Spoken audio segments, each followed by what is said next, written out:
తాకట్టులో ఉన్న బంగారాన్ని విడిపించి ఆ రోజు ఆన్లైన్ ధరకే కొంటుంది కొమ్మూరి గోల్డ్.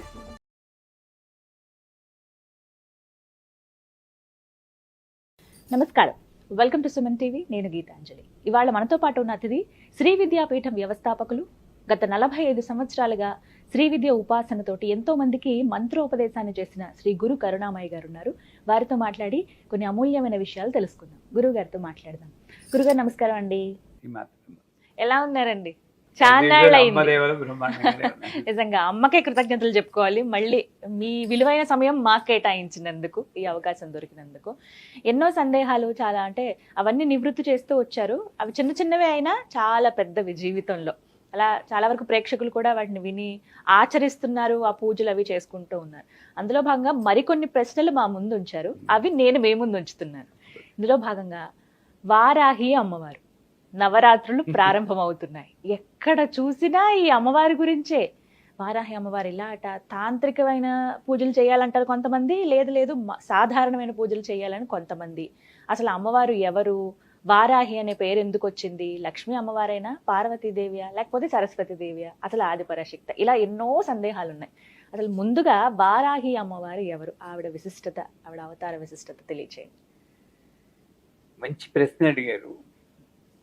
శ్రీ విద్యా పరంగా చూస్తే శ్రీ విద్యలో గణపతి, బాల, రాజశ్యామల, వారాహి, లలితమ్మ, ఈ దేవతలు ఒక్కొక్క దేవత ఉపాసన కొన్ని నెలల పాటు చేసుకుంటూ వస్తే ఈ దేవతల వల్ల, గణపతి ఉపాసన వల్ల మూలాధారంలో మనకున్నటువంటి భయము, అనుమానము తొలగిపోయి ఫోకస్ అండ్ కాన్సన్ట్రేషన్ వస్తుంది, శ్రద్ధ, ఏకాగ్రత.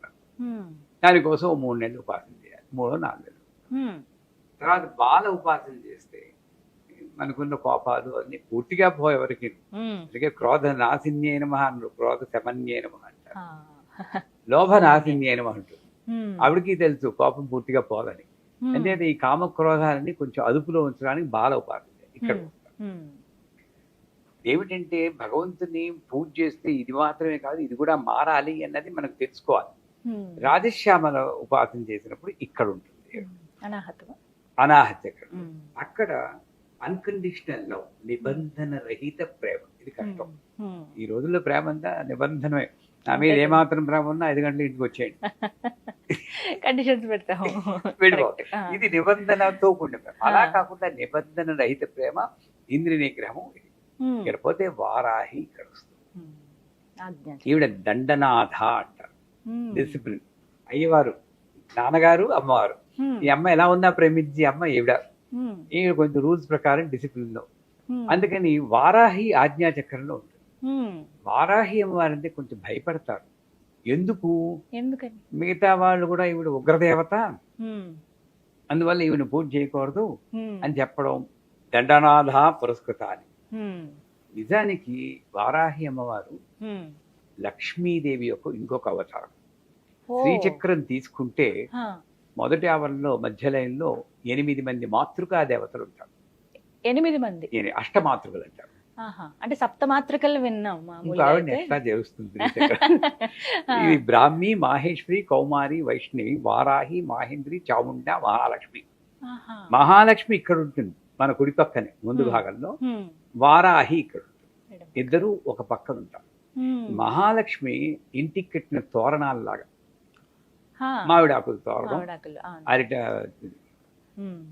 ఇంట్లో వ్యాక్యూమ్ చేసుకోకుండా దుమ్ము దూరంలో ఉంది, బయట తోరణానికి ఉపయోగం ఉందా?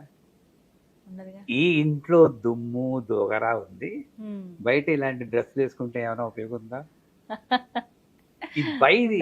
ఈ మంగళకరం మహాలక్ష్మి. అయితే వారాహి ఆవిడ ఫేస్ కూడా బోర్ ఫేస్ అంటారు ఇంగ్లీష్. దానికి ఒక కొమ్ము ఉంటుంది. ఆవిడ కొమ్ముతో లోపలికి తిరిగి ఒక పొక్లైన్ లాగా లోపల చెత్త అంతా తీస్తుంది. ఎక్కడ బయట కాదు, ఇక్కడే ఉంది. రాక్షసులందరూ ఇక్కడే ఉన్నారు, మనం బయట ఉన్నారు కూడా. ఈ చెత్త తీసి బయట ఇక్కడ క్లీన్ చేస్తుంది. సో శుభ్రం చేసి లక్ష్మి, అశుభాన్ని తీసే లక్ష్మి వారాహి అయితే, శుభాన్ని తీసే లక్ష్మి మహాలక్ష్మి. ఇద్దరు మనకు కావాలి. వాక్యూమ్ క్లీనరు కావాలి, మామిడి ఆకులు కావాలి. ఇలా ఆనందంగా క్షమించాలి. వాక్యూమ్ క్లీనరే వారాహి. మన ఇల్లు శుభ్రం చేస్తుంది ఇల్లు, కానీ శుభ్రం చేసేటప్పుడు మరి కొంచెం చప్పుడు అవుతుంది, లోపల తవ్వుతున్నప్పుడు బాధేస్తుంది. అంచేత ఏంటి, ఇది సాధారణంగా ఇది ఉపాసన చేయకూడదు. నాకు గుప్త నవరాత్రులు అని ఒక పేరు పెట్టాడు. గుప్త నవరాత్రులు అంటే ఏంటి, ఎవరికీ తెలియదు, అనాదిగా మరుగుపడిపోయింది. అంతేగాని గుప్తం అంటే ఎవరో గుప్తంగా చేసుకోవాలి అని అప్పుడు లలితా సహస్రనామం కూడా లలిత రహస్యనామ సహస్ర స్తోత్రం అంటారు.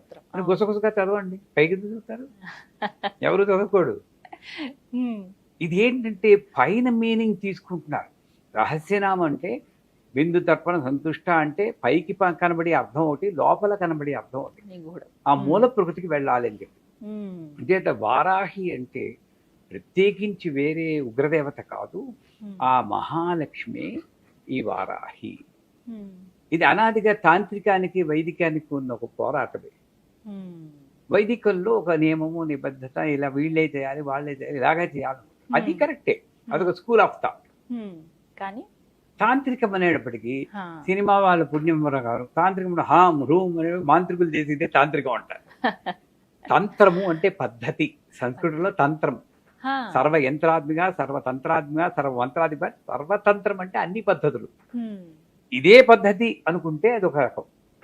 ఇదేంటి, నీ మనస్సు ఉంటే చాలు, భక్తి ఉంటే చాలు, ఎలా ఉన్నా సర్వకాల సర్వావస్థలందు మంత్రం పఠించుకో అనేది తాంత్రికం.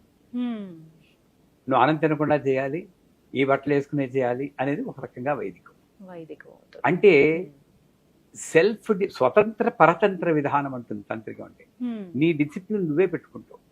నాకు డిసిప్లిన్ లేదని కాదు, డిసిప్లిన్ ఉంటుంది, కానీ నాకు మంత్రం గుర్తొచ్చింది నేను అన్నప్పుడు నేను చదువుతా. ఈ డ్రెస్ ఎలా ఉంది, నేను పాటించాను, అన్నం తిన్నానా పట్టించుకోను. ఆ రకంగా చూస్తే వారాహి తాంత్రికంగా ఎక్కువ పోయాడు. అందులో ఈ రోజుల్లో ఎందుకు పాపులర్ అయింది అని మీరు అడుగుతున్నారు.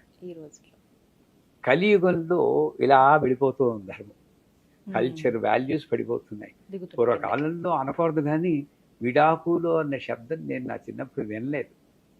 ఈ రోజు ఆ శబ్దం వినకుండా రోజు గడవట్లేదు. అది చింతించాల్సిన విషయమే. ఈ వారాహి దేవత ఈ రోజుల్లో కావలసిన దేవత వారాహి.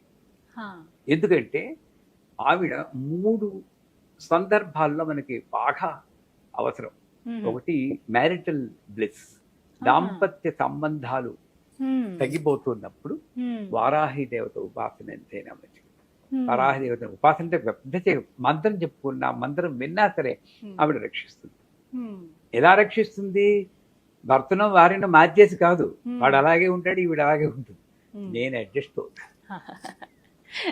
ఈ పరిస్థితులకి అడ్జస్ట్ అయ్యి శక్తిని ఇచ్చేది వారాహి. So marital bliss.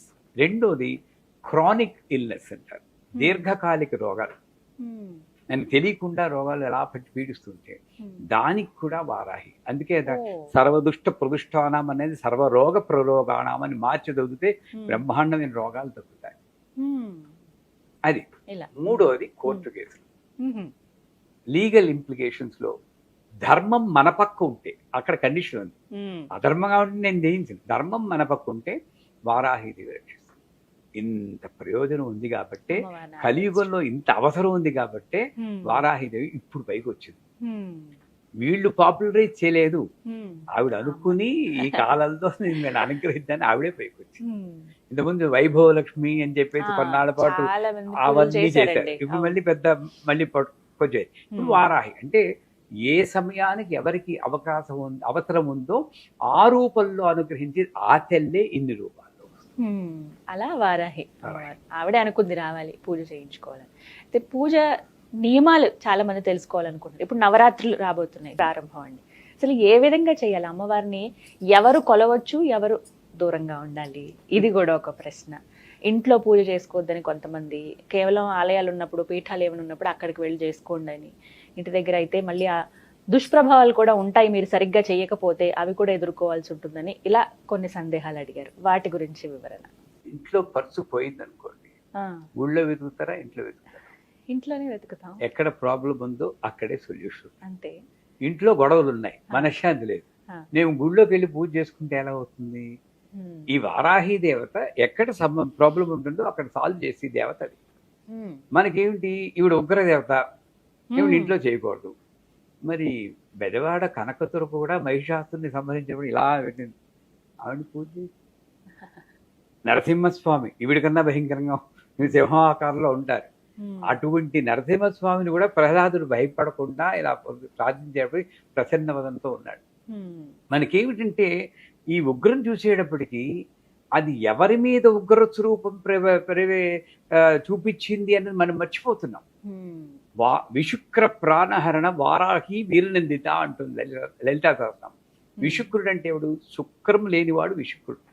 అంటే ఈ మలినాలతో నిండి చైతన్యం లేకుండా ఎప్పుడు అరుస్తూ కోపడుతూ తామసిక శక్తితో ఉండి చైతన్యం లేకుండా ఉన్న వాళ్ళకి వాళ్ళలో ఉన్న తామస శక్తిని దునుమాడడానికి సంహరించడానికి అవతారం వచ్చింది. తప్పదు. దొంగాన్ని వెళ్ళిన ఆయన అంటే ఊరుకుంటే పోతావా పోవా అనాలి. పోతావా పోవా అన్నంత మాత్రం ఈవిడ ఉగ్రరేపం దేవత కాదు కదా. అంచేత ఈవిడలో ఉగ్రం దేని మీద అంటే మనలో ఉన్న కోపం మీద, మనలో ఉన్న ఈర్ష్య మీద, అసూయ మీద ఉగ్రం కావాల్సింది. అంచేత కేవలము ఉగ్ర స్వరూపం కాబట్టి ఇంట్లో పూజ చేసుకో. శనీశ్వరుడు దీపం కూడా ఇంట్లో వెలిగించకూడదు అంటాడు. అదేలో గుళ్ళో వెలిగించాలి. ఇవన్నీ ఒక మిస్నోమర్స్ అనే నా దృష్టిలో. ఎందుకంటే వారాహి ఉపాసన నేను రోజు మేము చేస్తాం, మా శిష్యులు అందరూ చేస్తారు. వాళ్ళందరూ బాగానే ఉన్నారే. నువ్వు పూజ చేసినా చేయకపోయినా జరుగుతూనే ఉంటుంది. దీనికి దానికి లింకులు పెట్టేస్తూ ఉంటాం. గమనించాలంటే ఆషాఢ మాసం శూన్యమాసం, పెళ్లిళ్ళు చేయరు. అవునా కదా? ఏ పండుగలు పెద్ద ఉత్సవాలు ఏముండవు. ఇక్కడ శూన్యంగా ఉన్నప్పుడు వచ్చేదే ఆ వారాహి. అక్కడ కూడా మనకి పండుగలు ఎక్కువ ఉండదు. శ్రావణ మాసం వస్తేనే అప్పుడు కళకళలాడుతూ మళ్ళీ వినాయక చవితి ఇవన్నీ వస్తాయి. వరలక్ష్మి వ్రతాలు, వినాయక చవితి, తర్వాత దసరాలు. ఈ శూన్యంగా ఏ భక్తి ఏమీ లేకుండా ఉన్నప్పుడు మైండ్ అటు ఇటు వెళ్ళడానికి ఛాన్స్ ఉంది. అందుకని శూన్యమాసంలో ఉన్న నన్ను ఉద్ధరించడానికి వచ్చినటువంటి లక్ష్మీదేవే వారాహి. అందుకని ఆషాఢంలో వస్తుంది. ఆషాఢ శుద్ధ పాడ్యం నుండి ఆషాఢ శుద్ధ నవం వరకు ఈవిడ్ని ఉపాసన చేయడానికి చాలా మంత్రాలు ఉన్నాయి. ఆ మంత్రాల పేర్లు విని కూడా మన వాడు భయపడిపోతుంటారు. ఉంటాయి మరి. బృహద్వారాహి, లఘువారాహి, కిరాత వారాహి, ధూమ్ర వారాహి, స్వప్న వారాహి అని. కిరాత వారాహి, ధూమ్ర అమ్మమ్ము అనుకుంటాం. వాటి జోలికి మనం వెళ్ళద్దు. లఘువారాహి ఉంది కదా, ఐం గ్లౌం వారాహ్యే నమః, ఇది లఘువారాహి. ఇది అందరూ అంటారు ఎవరు మంత్రాలు ఇలాంటి పైకి చెప్పకూడదని. అసలు అకారాది క్షకారాంత మాతృకావర్ణ స్వరూపిణి వైఖిరి వాక్ స్వరూపాయ అని లలితా సహస్రనామంలోను, త్రిశతిలోను అన్నిట్లోనూ చెప్తుంది. మీరు ఏం మాట్లాడినా ఆ నుండి క్ష వరకు అది మంత్రమే ఉంటుంది. మంత్రం బయటికి చెప్పకూడదు, మాట్లాడకుండా వస్తుంది నిజానికి. అంచేత ఈ వారాహి దేవతని ఈ 9 రోజుల్లోనూ 16 ఉపచారాలు పూజ చేసి, లేదు నాకు రాదు 5 ఉపచారాలు గంధ పుష్ప ధూప దీప నైవేద్యం, ఐం గ్లౌం వారాహ్యే నమః, ఐం గ్లౌం వారాహ్యే నమః అనుకుంటూ చేసి వారాహి అష్టోత్తరం ఉంది. ఆ అష్టోత్తరంతో పూజ చేసి ఈవిడికి నైవేద్యం. ఇక్కడ కూడా ఏమిటంటే ఆవిడికి అదంటే ఇష్టం, ఈవిడికి ఇదంటే ఇష్టం, మనకున్నట్లే ఇష్టాలు పెట్టేందుకు తృప్తి పడిపోతూ ఉంటాం. ఇక్కడ ఆవిడికి ప్రీతి లేదు, అప్రీతి లేదు, ధర్మము లేదు, అధర్మం లేదు, వీటికి అన్నిటికీ అతీతం, రూపాతీత, గుణాతీత, నామాతీత, తత్వాతీత, అతీతమైన భగవంతుని పట్టుకొని ఆవిడికి ఇదంటే ఇష్టం అంటే. కానీ ఇక్కడ రక్తవర్ణ మాంసనిష్ట గుడాన్న ప్రీతమానస అని లలితా సహస్రం. మాంసనిష్ట అంటే మాంసం అంటే ఆవిడికి ఇష్టం అని. మాంసం అంటే చికెన్ మటను కాదు, నాలో ఉన్నటువంటి అహంకారమే నాకు ఒక రూపం కలిగిస్తూ ఉంటుంది. ఈ మాంసమే ఇది అహంకారం. నేను పురుషుణ్ణి అని అహంకారం, నేను ఫలానా అని అహంకారం, ఇవన్నీ ఒక రూపం కలిగి. న్యాయంగా ఇవన్నీ తీసేయండి, అందరిలో ఈ మాంసాన్ని తీసేస్తే అస్థి పంజరమే. అవునా కదా? అన్ని ఒకలాగే ఉన్నాయి. ఐడెంటిటీ కలిగించేది మాంసం. ఈ ఐడెంటిటీ అన్న అహంకారాన్ని తీసేస్తుంది కాబట్టి ఆవిడ మాంసం ఇష్టాలు. కానీ ఆవిడకి ఇష్టం కదా, నేను మాంసం పెట్టలేను కదా. మాంసానికి ప్రతీకగా మినపగారెలు పెడతారు. పెట్టి వండి ఉగ్రదేవత కదా, ఎందుకంటే ఒక తేనె చుక్కు వేస్తాం. తేనెలో ముంచెల్లిన గారెలు ఆవిడకి నైవేద్యం పెట్టి, లేదా ఆవిడ కోపం ఉగ్రం, మన కోపం మీద ఆవిడ కోపం చూపించాలి కాబట్టి ఎరుపు రంగు అంటే ఆవిడకి ఆవాహన ఎక్కువగా అవుతుంది కాబట్టి దానిమ్మ గింజలు నైవేద్యం పెడతారు. ఈ దానిమ్మ గింజలు కానీ మినపగారులు కానీ తేనెలో ముందు కానీ నైవేద్యం పెట్టి యథావిధి పూజించి ఈ 9 రోజుల్లోనూ సువాసిని పూజ అని చెప్పి మీకు తెలియదు, అందరూ సుహాసిని పూజ అంటారు, తెలియకూడదు. సుహాసిని అంటే కమల్ హాసన్ వాళ్ళ అన్నగారు కూతురు, షారూఖ్ హాసన్ కూతురు. అందరూ తెలియకుండా సుహాసిని పూజ అంటారు. ఇది సువాసిని పూజ. ఆ సువాసిని అంటే అక్కడ కూడా మిస్నోవర్, కాస్త అందంగా ఇలా పట్టుచీరలు కట్టుకుంటే వాళ్లే సువాసిని అనుకుంటారు. ఈ ఆకారంతో కాకుండా సువాసన అంటే మంచి కర్మలు మంచి ఆలోచనలో ఉన్న ప్రతి వాళ్ళు సువాసనే. అది పూర్వ సువాసన ఇప్పుడు సువాసన కూడా పట్టించుకోకూడదు న్యాయంగా, కానీ సువాసిని అంటే ఇది అనకుండా ఆ నియమాన్ని దాటుకుని, ఈ అడ్డుని దాటుకుని మంచి ఆలోచనలో ఉన్న వాళ్ళని పిలిచి ఇంకే ఆలోచన లేకుండా ఆ కాళ్ళకి పసుపు రాస్తుంటే చూస్తూ ఉంటాం కదా మన ఇళ్లలో. ఈ శ్రావణ మాసం వస్తుంది, బుట్టల్లో బత్తాయిలన్నీ పట్టుకుని మెట్లు ఎక్కుతూ పోతూ ఉంటారు.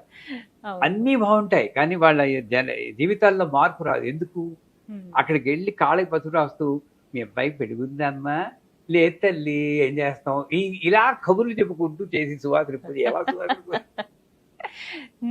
అదే సువాసిని పూజ చేసినప్పుడు ఆవిడ్ని మాట్లాడకుండా కూర్చోమనాలి. అమ్మ కళ్ళు మూసుకుని కూర్చొని అమ్మవారిలా కూర్చోడు తల్లి అని జపం చేసుకోండి.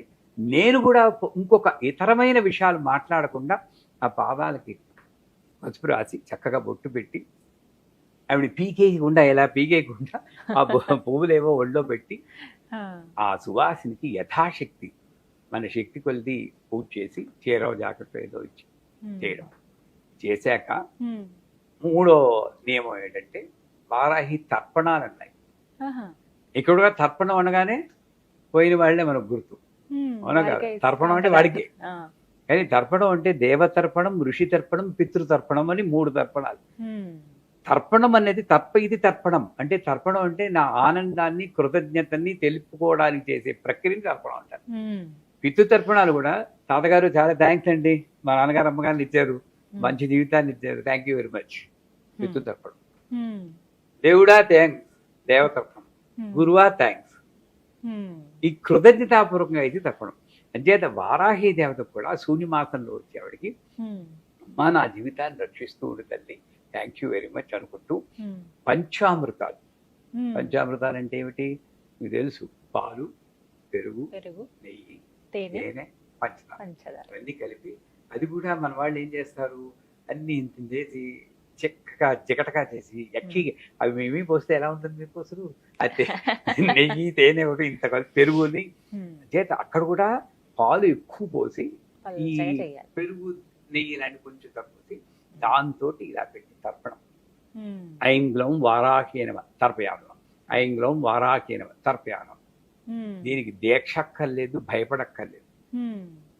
ఆవిడ మరీ కోపం నరికేస్తుంది రకమన్, అంతకన్నా గొప్ప అదృష్టం ఏముందమ్మా ఆవిడ చేతితో తేవడం కదా.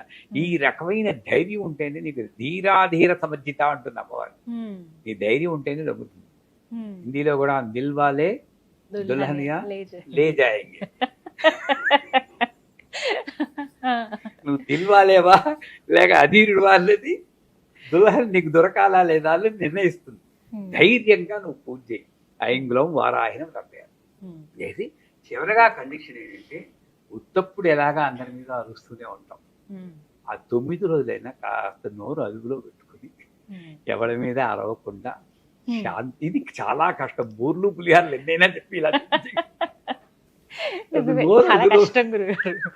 పూజ చేస్తున్నప్పుడు కూడా ఏదో ఒకటి ఉంటుంది. కనీసం 9 రోజులు పూజ మన నోరు అదుపులో ఉంటుంది, ఎవరిని అరవకుండా మీలాగా మంగళకరంగా అలంకరించుకుని మంగళకరమైన ఆలోచనతో మంగళకరమైన వాక్కుతో మంగళకరంగా నవరాత్రులు గడిపితే తప్పకుండా ఆ మహాలక్ష్మి వారాహి రూపంలో మన సంసారాల్ని రక్షిస్తుంది, అందులో సందేహం లేదు. చక్కగా వివరించారు. అయితే ఇంకా కొన్ని సందేహాలు ఉన్నాయి. ఇందులో ఏమిటంటే, ఏ సమయంలో అమ్మవారికి పూజ చేయాలి? అమ్మవారు గుప్త దేవత కదా, సాయంత్రం వేళ అంటే చీకటి పడినప్పుడు వారాహి అమ్మవారికి పూజిస్తే చాలా మంచిది అంటూ ఉంటారు. ఎంతవరకు నిజమండి? కరెక్ట్. ఆ రకంగా వారాహి దేవతల చండి, కాళి ఇవన్నీ కూడా సాయం సమయంలో చేస్తే, ఇందాక చెప్పిన శూన్యమాసం ఎప్పుడు నీకు లైట్ కావాలి? చీకటిగా ఉన్నప్పుడు. పొగలు బ్యాటరీ లైట్ వేసుకుంటే పిచ్చాడంటారు. అంచేత రాత్రి చీకటి అంటే నాకు సరైన ఆలోచన తప్పనప్పుడే నాకు అమ్మవారి యొక్క సాయం కావాలి.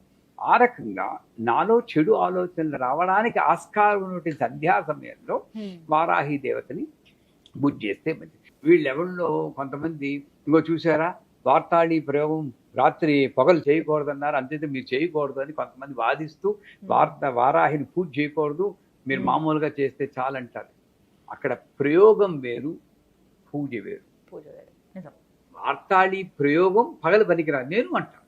ప్రయోగం అంటే ఏదో సాధించడం కోసం చేసి, కానీ నేను ప్రేమతో చేస్తాను అనుకున్నప్పుడు ఎప్పుడు చేసినా పర్వాలేదండి. సర్వకాల సర్వావస్థ లేదు, జపింపదగిందే నామం.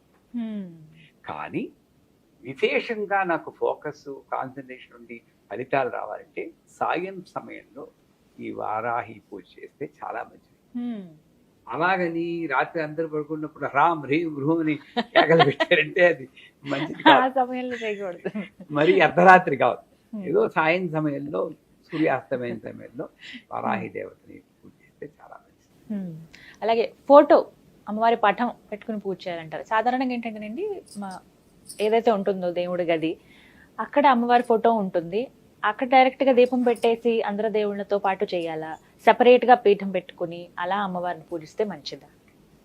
వారాహి దేవత అన్నా, లక్ష్మి అన్నా, సరస్వతి అన్నా, దుర్గన్న అన్నీ ఒకటేనర్రా.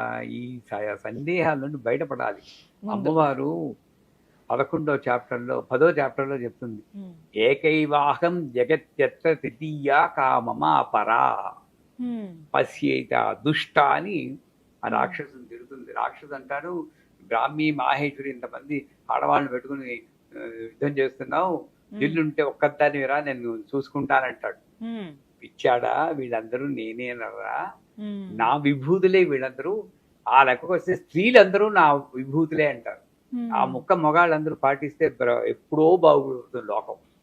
స్త్రీలందరూ నా విభూతులే అని చెప్పింది అమ్మవారు. ఆడవాళ్ళ రూపంలో ఎవరొచ్చినా అమ్మవారి స్వరూపమే. అలా అన్నప్పుడు వారాహి దేవతను మాత్రం సెపరేట్ గా పెట్టుకుంటే వెలేసినట్టు అవుతుంది. నాకు ఎక్కడ కన్వీనియంట్ గా ఉంటుందో, ఏది పూజలు అక్కడే ఆ ఫోటో పెట్టుకుని, అసలు ఇన్ఫాక్ట్ మాకు సమస్యలతో మెసేజ్లు పంపిస్తూ ఉంటారు. మేము వాళ్ళకి ఒకటే చెప్తాం, వారాహి ఫోటోది పెద్దది ఎన్లార్జ్ చేసి, మీ సమస్య ఎంత పెద్ద అయితే అంత ఎన్లార్జ్ చేసుకోండి, 3 అడుగులు 2 అడుగులు చేసి లివింగ్ రూమ్ లో పెట్టండి. అంటే టీవీలో ఎక్కడో అది అప్పుడప్పుడు మనం చూస్తూ ఉండాలి. ఎక్కువ సార్లు మన దృష్టి వాటి మీద పడాలి. పూజ కూడా అక్కర్లేదండి నిజంగా. ఆ వారాహి మంత్రం ఉంటుంది, ఈ మంత్రంలో ఉంటుంది నాదం ఉంటుంది. ఈ నాదం బ్రెయిన్ వేవ్స్ మన సిగ్నల్స్ పంపించి ఆ మనిషిని మారుస్తుంది. ఇది చేస్తే చాలంట. చేత వారాహి పూజని ఫోటోనైనా సరే మీరు పూజ గదిలోనే పెట్టుకోండి, అక్కడే చేయండి. కాకపోతే ఎవరైనా నలుగురిని పిలిచి చేయాలనుకోండి, పూజ చిన్నదనుకోండి, అప్పుడు బయట పెట్టుకోండి, పర్వాలేదు.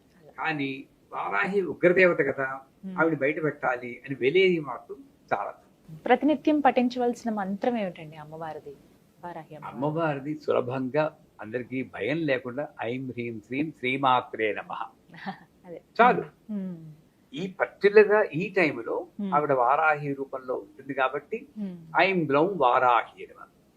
అదే దేవత భాద్రపద మాసంలో గణపతిగా వస్తుంది కాబట్టి గణపతి కూడా ఆవిడే. అందుకే కుంభకోణం వెళ్తే గణేశ్వరి అనే దేవత ఉంది. వినాయకుడే ఆడ రూపంలో ఉంటారు అక్కడ, మీరు చూసారు. ఆవిడ గణేశ్వరి అంటారు. అక్కడ ఆవిడే కాబట్టి గం గణపతయే నమః అని అప్పుడు పూజ చేస్తుంది. నువ్వు ఏ రూపంలో వస్తే ఆ రూపానికి సంబంధించిన మంత్రం చెప్పి ఆ టైంలో పూజ చేస్తారు. లేదు అసలు ఈ గొడవంతా మనకెందుకు, శ్రీమాత్రే నమః అనే సింపుల్ మంత్రం అయితే ఈ భయం పడక్కర్లేదు. అమ్మా తల్లి నన్ను రక్షించు అని ఆ మంత్రంతో అన్ని పూజలు చేసుకుంటాం. ముఖ్యంగా గుర్తుపెట్టుకోవాల్సిన ఏమిటండి వారాహి అమ్మవారి పూజలు?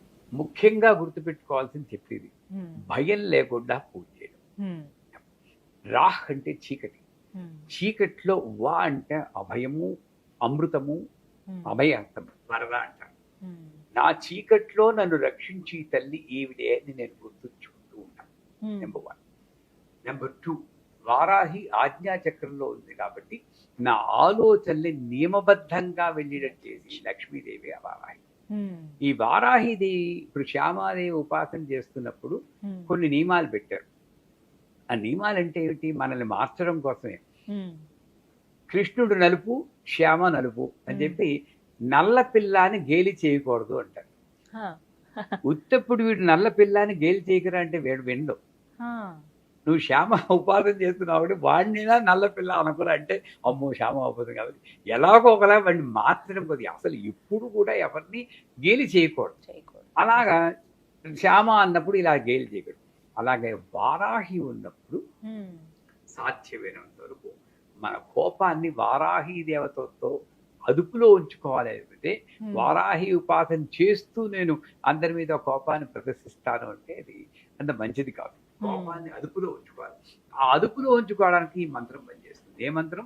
ఐం గ్లౌం వారాహ్యే నమః. గ్లౌం అనేది గకార లకారం అంటే గ అంటే గణపతి, ల అంటే లక్ష్మీదేవి యొక్క సౌభాగ్యం. అంటే స్థిరమైనటువంటి సౌభాగ్యం ఏమిటి?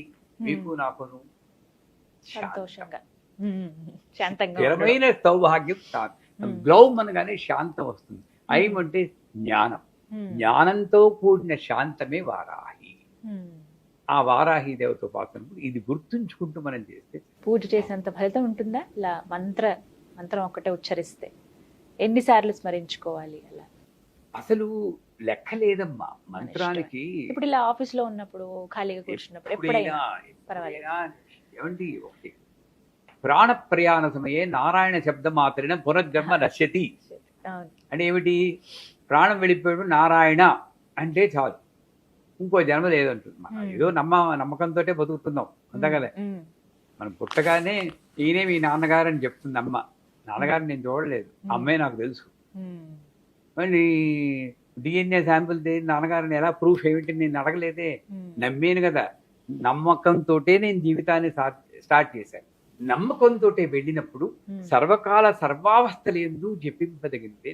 ఎందుకంటే ఎప్పుడు పోతుందో ఈ జీవితం తెలియదు ఎవరికి. చాలా మంది, ఒక ఆయన ఎవరు బాత్రూమ్ లోనే వెళ్ళిపోయిన సినిమా యాక్టర్ కూడా మనం విన్నాం. అది విన్నప్పుడైనా సరే ఎందుకు అలాంటి న్యూస్లు వస్తుంటాయంటే అప్పటికైనా గుర్తు తెచ్చుకోవాలా, ఎప్పుడు పోతావో నీకు తెలీదు.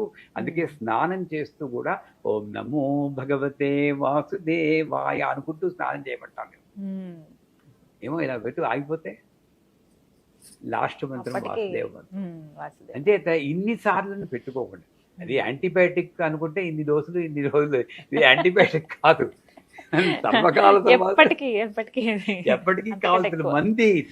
అదేత నియమం అంటూ పెట్టుకొని ఇన్నిసార్లు అన్నిసార్లు కౌంట్ మీద కాకుండా, నాకు మీటింగ్ కి మీకు షూటింగ్ కి మధ్యలో గ్యాప్ దొరికితే మంత్రం చెప్పుకోండి, బ్రహ్మాండంగా ఉంటుంది.